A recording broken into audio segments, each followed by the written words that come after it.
Hello and welcome back to the Stacey West and to a pretty special video. Now, this was one of the first recordings I did last year that wasn't an opposition preview, and we're turning the clocks back. We are doing it again. I am joined by David Sheehan.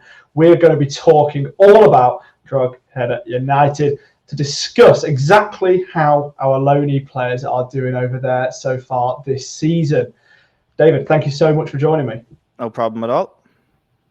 So let's go straight into it. I mean, first of all, how's the season been so far? I mean, if we're looking at the league table, not exactly ideal, languishing at the bottom of the league. But does that tell the whole story, or is there a few more nuances in there? I mean, the old story is the table never lies, right? So I think from Drogheda's point of view, they've lost the last 4 in a row now, but they've been the kind of trend of the season has been, because I guess this conversation is what I've been having with Kevin Doherty, the manager, after a lot of matches, is that they've been playing pretty well, but they haven't been getting the results. There were games earlier in the season that they drew where they should have won.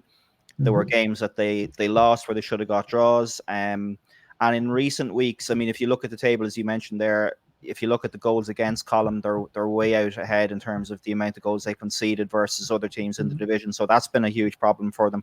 And giving away soft goals as well. I mean, they were, a few weeks ago, they were leading Galway United, who were promoted last season, but have been doing very well this year. They were leading Galway by 2-1 going into added time. It would have been a huge result for them. At that same moment, Dundalk were holding Shamrock Rovers in their game. So I think at that stage in the night, there would have been 8 points between Drogheda and Dundalk at the bottom of the table.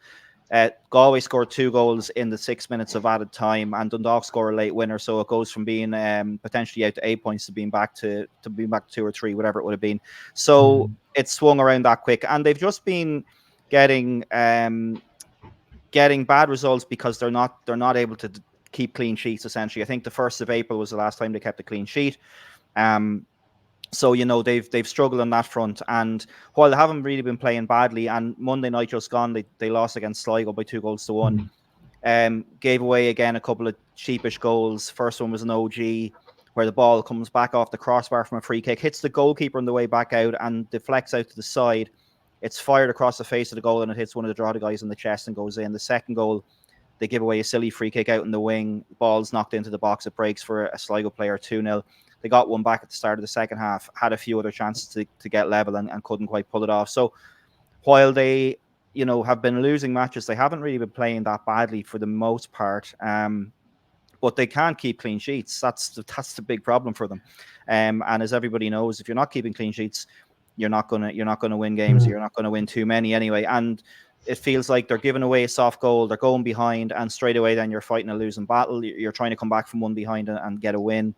And, you know, it's difficult. I think I looked at it earlier. They'd only lost 4 in a row once under this manager, I think in 2022. So this kind of a run, you know, isn't something that you would have seen too often with them. But the thing to note about the Premier Division and the League of Ireland this year is last season you had UCD, who were essentially a college team, and they were rock bottom. I think they ended up with 10 or 12 points or something. So if you were on a bad run and you had a UCD game coming up, you were probably going to win that and get a couple of points. And for people that aren't familiar with the Premier Division and the League of Ireland, the bottom team are relegated straight, but the second from bottom has a promotion relegation playoff against the team that comes through a little playoff in the first division. So rock bottom, you're relegated. Second from bottom, you have a chance of a playoff. So the league is a lot tougher this year. Galway that I mentioned and Waterford, who've both beaten Drogheda in recent weeks, they came up from the first division last year, but they've been really strong and they're up in the top half of the table. They're really tough sides and have a lot of quality. So the quality of the division this year is definitely stronger. But I think Drogheda just haven't been kind of at the level that they've been at in recent seasons, and a little bit of a lack of confidence now. As I said, those goals that they're conceding. It's been a tough season for them so far. That's probably a longer answer than you were expecting, but that's the state of play at the minute. No, that was exactly what I wanted from an answer. You know, it really helps provide sort of a real kind of impact statement, if you like, on what has been going on over there. Because I feel like when you're talking about individual players, you have to be able to take in the context of the team as a whole and the league as a whole, as you kind of said there, to really be able to sort of understand exactly how certain players are doing. Now, before we talk about this season's loanees, I want to cast our minds back a year when we were sat here a year ago talking about Freddie Draper and, of course, Alicia Rahui as well at the time. I just want to touch on Freddie because Freddie, obviously, after leaving you guys, so having spent the first half of last season with you, headed off to Walsall in League Two, and again got 8 goals, I think it was there. It might have even been more there, and 8 with you. I can't remember anyway. He got a good number of goals at Walsall as well. He got 10, I can tell you, because I looked it up before we came on. There you go. There you go then. And you know, and then after that, it came back to Lincoln in January, and okay, he only got a couple of goals for Lincoln in that run, but certainly didn't look out of place being in our team. Are you surprised in any way, shape, or form to see Freddie Draper performing so well back over in the EFL? It's always hard to say because I suppose we've talked about this before, and we would have discussed, you know, Sam Long and Sean Rowan in the past, and Alicia as well. Freddie, I suppose, because you know he's something like Drogheda certainly missed his goals this season because he was really good with them last year. Was only with them for half the season and still finished as, I think, joint top scorer with Adam Foley in the end. But he kind of has all you would need to be a good striker. Certainly down in League One, League Two, like he's pretty quick, he's big, he's strong, he's physical, he doesn't mind putting himself about. What I saw with him when he was over with Drogheda United, we probably talked about this before, but I always kind of feel when guys come over from the UK, they're used to, in the main, I would say they're used to probably depending on where they've come from and what kind of, you know, academy or whatever system they've come through, they're probably used to a higher standard of training facilities.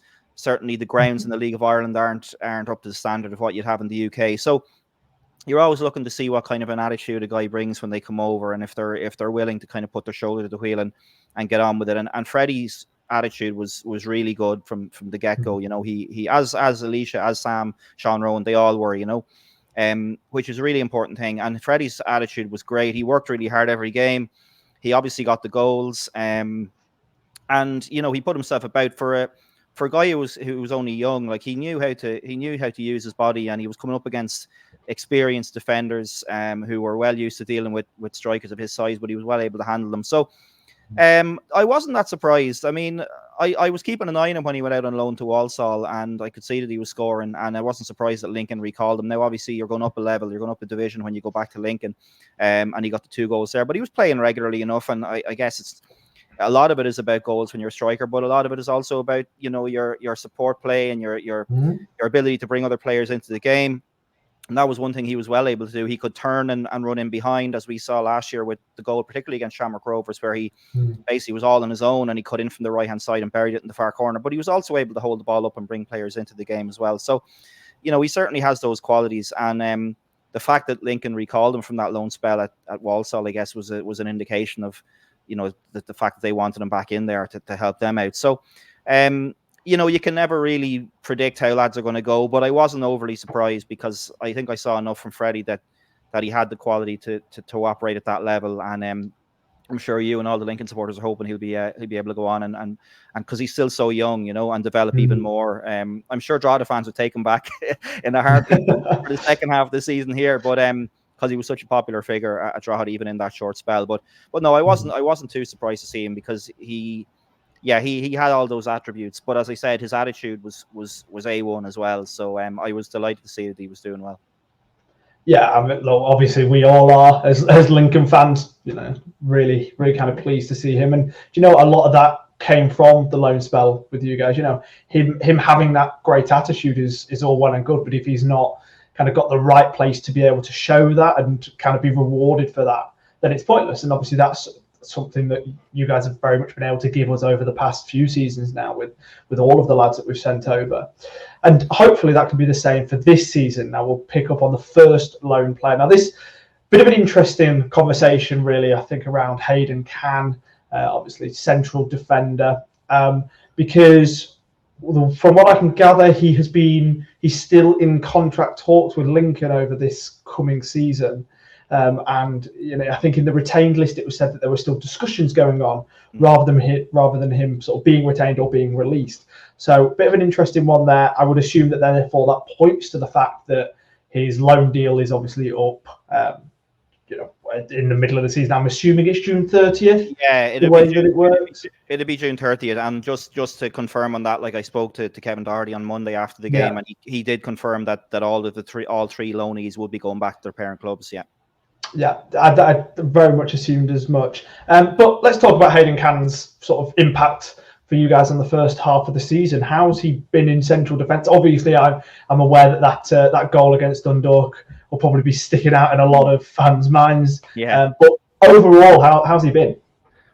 Well, I think that goal against Dundalk, will guarantee Hayden Cann immortality and a few free beers every time he comes back to Boyneside. But because I was, again, I'm sure people who have been following his progress would know what happened there. But that was the local derby against Dundalk. It was the fourth minute, I think, of 10 that were added in that particular game because there was a sending off for the Drogheda keeper when they were 1-0 up. Sub-keeper comes in, and the free kick that came from the red card, it was a professional foul outside the box. That ends up in the back of the net. So Drogheda are down to 10 men. It's 1-1. Dundalk are pressing for a winner in the last 15 minutes. 10 minutes go up on the board because it was such a long stoppage for the red card. And yeah, they pop up with they get a free kick out wide. That was won by Oisin Gallagher, actually. Chasing a bit of a lost cause down the wing and getting his body in front and feeling the touch, I think is the expression. He got a little push in the back and he went down and got the free kick. Evan Weir, we're talking about the three loanees here. Evan Weir puts the ball into the box from the free kick. And Drogheda, we were doing the commentary on that game, and what struck me was we were into the 93rd, 94th minute. It was 1-1, but Drogheda put a lot of bodies forward, pretty much put everyone forward for that free kick. So they were going for the winner. It was flung in by Evan Weir. It broke perfectly for Hayden Cann, and he swung his right foot at it. I'm sure you've seen the goal, and he buried it in the bottom corner. So, yeah, that was certainly the high point from him. That's the only goal he scored. Incidentally, of course, he's a central defender. You wouldn't expect him to score too many, but that was certainly the highlight from him so far this season. Like looking at his appearances, he's played 17 out of the 19 games. He missed, actually, the two games he missed were both against Sligo away. One just gone on Monday when he was on the bench, and the previous away game against Sligo, he was ill and he didn't make that game either. But he's played in every other game. He's played 1,530 minutes, which is second only to Darragh Markin. He's on the same amount of minutes played as Gary Deegan, who's the captain. So that'll tell you he's been one of the kind of the regulars in that Drogheda United team. I suppose you look at the goals they've been conceding and the number of them. Obviously he's a centre back. He's a part to play. They have been shopping and changing their centre half partnerships, and the defence has been kind of rejigged a few times as well. Hayden has been kind of the one regular who's been there every week. So, it's I guess it's difficult when you're having a different partner alongside you every week and you're trying to build that relationship. But I think, I guess depending on who you speak to, I know some Drogheda fans, I don't think have been hugely impressed with them. But I think fans are very hard to please at times. And I myself and Paul Crowley, who does the commentary with me most weeks, like we thought he's had we think he's had a pretty decent time since he's come over. A few little lapses here and there, but you're going to get that. He's still only 20 years of age. But I think the fact that you've had a different kind of a centre half partner alongside you and different fullbacks here and there as well. I think, you'd maybe seen more of Hayden, and the Lincoln fans might kind of have more opinion on this than me, but I think he's certainly comfortable on the ball. I don't think he kind of steps into midfield too much with it. He doesn't sort of stride forward with the ball too much. He's happy to just do his defending and get the ball away. Maybe that's something he needs to add to his game, because we see with some centre halves in the league, they will sort of step forward into midfield, and that always kind of creates an extra player or whatever. But, Hayden, in fairness to him, like, it's usually all hands on deck from Drogheda's point of view. And if you look at the games that they've played this season, and this will kind of tie in with Oisin as well when we get to him, but invariably in most games Drogheda play, they're second in terms of possession, and oftentimes they're way down. Like, I looked at some of the games recently and they had like 30%, 35% possession. So you're having to do a lot of defending. You're having to concentrate for 90 minutes, and one little lapse or one little slip and it can all go wrong. So I think, he's certainly, the fact that he's played so many games shows you that Kevin Doherty rates him and rates him highly. And I think he's been pretty decent for them this season. It's just, for a variety of reasons, they've just been conceding goals. And of course, he's made a couple of mistakes, but plenty of other players have as well, So, again, I'll be really interested to see how he does when he goes back, because, again, another guy with a good attitude, seems to be a really good fella, seems to be really popular around the group. But yeah, I think the experience of playing in the league will certainly stand to him, and I'm sure he will have learned some lessons as well, as you do when you're that age. But I think on the whole, he's been a really good addition to the side, and they're going to have to find another centre half from somewhere now when he leaves, because they're going to be light enough on bodies as it is with the three guys departing. So yeah, I suspect. I mean, I don't know what Lincoln's plans are for him, but I would assume he would maybe go out on loan again somewhere.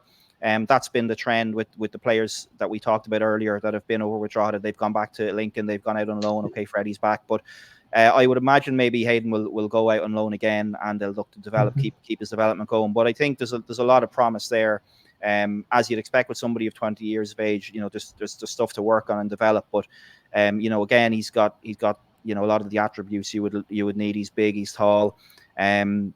Maybe needs to develop a bit of physicality in his game as well, I suppose. But he's very tall, but maybe just needs to kind of bulk up a little bit. It's hard to know sometimes whether you lose a bit when you put on a bit of muscle and a bit of bulk. But certainly, he's comfortable on the ball, and he's been a good addition to the side. So I'll be certainly interested to see what happens when he goes back and where he goes next. Yeah, as well, it's a real interesting one with Hayden Cannon. Obviously, time will very much tell on that front as to what Lincoln's future plans are for him. But another player who, the way I understand it, is quite highly rated among the Lincoln coaching staff, and they put in the real thing that this loan move could very much be the making of him as a midfielder, is Shane Gallagher. Now, obviously, you mentioned him earlier on, winning that free kick for Hayden Cannon's goal against Dundalk. But how's he been over the course of the season? What is it, 18 matches played, 1 goal, 1 assist from central midfield? How's he done? Yeah, he's made 18 appearances. 3 of those came off the bench. He was starting, the start of the season, like up until fairly recently, he was a regular starter in the centre midfield alongside Gary Deegan. Gary Deegan then was suspended for the game away to Shelburne, I think, if I remember rightly, which was a few weeks ago. It was a 1-1 draw.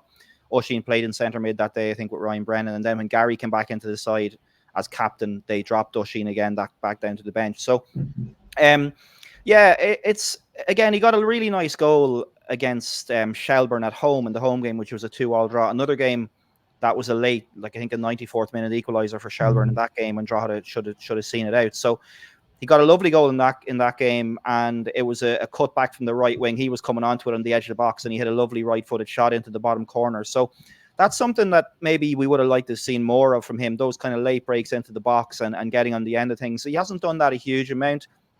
Now, again, as I said, a lot of the time Drogheda United are playing with limited enough possession, and they don't always have a huge amount of the ball, maybe, and that's maybe part of the reason why he's not maybe getting forward and getting those opportunities. But he did get onto that really well, and it was a really nice finish. And I kind of thought to myself that night, maybe this is where he'll kick on now, and he'll start getting on the end of things and getting forward and being a bit more confident in his ability to get those goals, because you can see from him, like, he's a really good passer of the ball. He's well able to play the ball left and right, spray it around, and he's alongside Gary Deegan most of the time. Gary Deegan would probably be the kind of the holder in that midfield, and Oshin would be the one maybe licensed to get forward a little bit more. But again, I think he's acquitted himself quite well. As I said, he started most of the games at the beginning of the season. They played away to Shamrock Rovers and they lost 4-0. And I think that was the first day. The next day he was left out. I think he had a tough enough evening that time because they were so under the caution that game. They conceded twice just before halftime, having held out. You're trying to hold back the tide with Shamrock Rovers with the players they have. Obviously, they're the kind of the dominant force in Premier Division at the minute, even though they're not having a great season so far. But they'll come good, yeah, I think. So he was left out after that game, but he still made plenty of appearances since then. And again, he has plenty of quality. Still only 19, and will certainly have benefited from playing in midfield alongside Gary Deegan, who people, I'm sure Lincoln fans and people over in the UK will be familiar with Gary. He had a long career in the kind of League One, League Two in the UK with Cambridge and other clubs. So he would have had a lot of time on the pitch alongside Gary, and would have learned, no doubt, would have learned a lot from Gary Deegan as well with all his experience. So yeah, again, like has been a really good addition in that centre midfield. But will be definitely going back. Won't be staying, as I mentioned a while back. So I think if there's a lot of qualities that he has. I do think if he could get himself on the end of those moves a bit more, and it's easy saying it when you're sitting up in the stand or in the gantry, you're watching these things. But that goal against Shells was such a nice finish. And was so composed. He came onto it. He knew exactly what he was doing, and that quality is certainly there. So if he can just get a bit more of that into his game, I think he'd be a really good addition for any side. And again, seems like a great fella. Never gets in, doesn't seem to be any trouble to the manager. Hasn't got any kind of a disciplinary issue. He's not going around picking up yellow cards. Although he was actually on 4 yellows going into the game on Monday, but they've all been wiped now. So the second half of the season in the League of Ireland, they all get wiped. But yeah, so he was disciplined and everything else. The free kick against Dundalk, as I said, he came on, I think, in that game as well, and that was one of the games where he hadn't started and he came on near the end, and that free kick that he won, really the full back had it under control, and Oisin just kind of bullied him out of the way and got the foul, and they got the goal from it. So great attitude, a lot of quality, but again, I think he'll have learned a lot from being over here, and like we said with Hayden Khan, again, we're speculating in terms of what Lincoln will do. We're only just kind of going off what they've done with the previous loanees. As you said there, he's highly rated by the coaching staff in Lincoln. They might want to keep him, and I know he played for the club last year as well and made a few appearances before he came over to Drogheda. So again, be interesting to see what happens with his development and where he goes next, because he's a big, tall, rangy guy. He's well able to get around the pitch. He's got a good passing range. He can get a goal. All the boxes that you want in a midfielder are kind of ticked there. Yeah, absolutely. I mean, Shane Gallagher is one of those that I'm actually really excited to sort of see progress through the ranks, and sort of hope that he can kind of come off the back of this loan move, and whether it be another loan move first or whatever it might be, but really get an opportunity in the first team fray. So I'm really looking forward to sort of seeing how this has sort of progressed him compared to those couple of games that he had, like I say, last season for us, for example, in the EFL Trophy where he started against Derby. So the final thing that I kind of wanted to discuss then was this news, if you like. It came out, it all happened about November last year, if I'm not mistaken, wasn't it? Where the owners of Walsall also purchased a majority stake in Drogs as well. Now, obviously, there's already sort of loan collaboration happening there, isn't there? Evan Weir is a Walsall player who's obviously come on loan, and from by all accounts seems to have done quite solidly with the club as well for the first half of this season, even if obviously it does mean he's going back this summer. These links with Walsall, first of all, how pivotal are they to Drogs as a club? And second of all, what do you think that could mean for future links with Lincoln? Do you think maybe that we're going to find it more difficult to have future links, and the only reason that they happened this season was just because of the short time frame between the takeover and the January window, or how do you see it progressing? Well, just in terms of the importance of the Walsall link up, I mean, Trevella are the organisations that are common in both. Obviously, have a majority stake in Walsall and are the owners now of Drogheda, and that was a long drawn out process. I mean, Drogheda have been looking for, I say a long drawn out process. It was just a lot of due diligence, and everybody wanted to make sure they were happy with what was happening. So that's how it should be.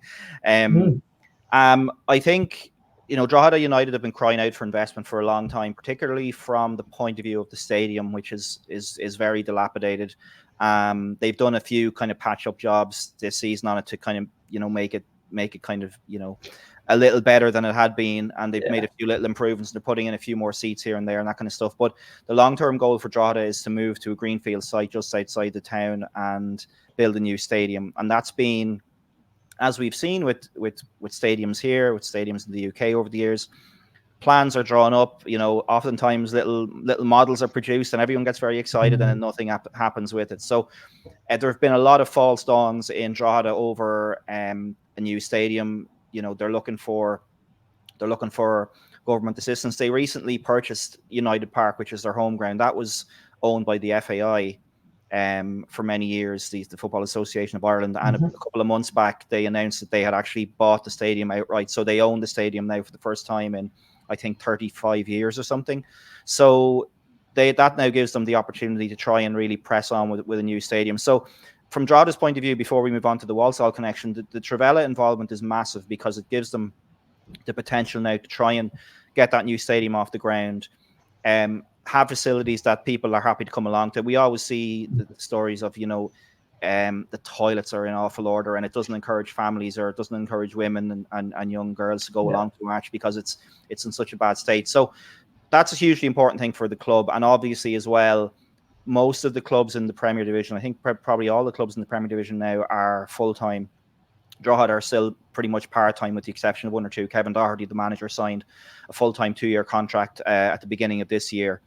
But everyone else, most of the players are part-time and they're working in other jobs. So that's another reason why maybe they're at the bottom of the table, because they're up against teams that are full-time, they're training full-time or prepping full-time, and all the kind of benefits that come with that. So it's a very important engagement for them in terms of the Trevella ownership, because they're debt free now, as far as I understand it. The stadium is the kind of priority, but it also means that they can possibly pay a little bit more for players when they're looking to bring them in on contracts.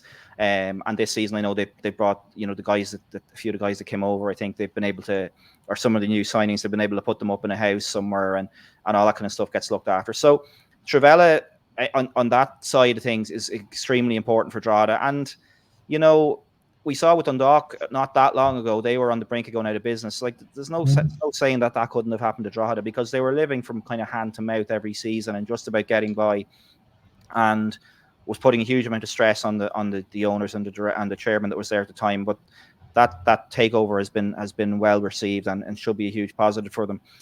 To answer your second question, and sorry, I suppose on the Evan Weir thing, Evan Weir has actually been at Drogheda for the last 3-4 years now. He was bought by Walsall, but straight away was loaned back. So he never actually played for Walsall, but he's been a key player for Drogheda. Signed from had been with UCD a few years ago, and then was with Maynooth University Town, and was kind of, I won't say plucked from obscurity, but was kind of reasonably unknown to a lot of League of Ireland fans. Came in and has been one of their best players for the last few seasons. Has been great at fullback, can play at centre half if needs be. So he'll be going, and his set piece deliveries this season have been really key as well.